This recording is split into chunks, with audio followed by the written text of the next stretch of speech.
അച്ഛൻ ഇനി വരില്ലെന്ന് പോലും അറിയാത്ത ഒരു പിഞ്ചു കുഞ്ഞ്. ആ കുഞ്ഞിന്റെ അച്ഛൻ കൊല്ലപ്പെട്ട വാർത്ത വന്ന പത്രത്തിന് മുകളിൽ അവനെ കിടത്തി ഫോട്ടോ എടുത്തു. ആ കുഞ്ഞിന്റെ സങ്കടം ഒരു പരസ്യമാക്കിയവർക്ക് ഒന്നു മാത്രമേ ലക്ഷ്യമുണ്ടായിരുന്നുള്ളൂ: കോടികളുടെ പിരിവ്.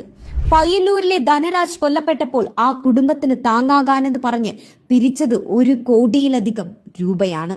പക്ഷെ ആ പണം എവിടെ പോയി? രക്തസാക്ഷിയുടെ ചോര വിറ്റും നിഷ്കളങ്കനായ ആ കുഞ്ഞിന്റെ കണ്ണുനീർ വിറ്റും കിട്ടിയ കോടികൾ നേതാക്കൾ കട്ടെടുത്തു.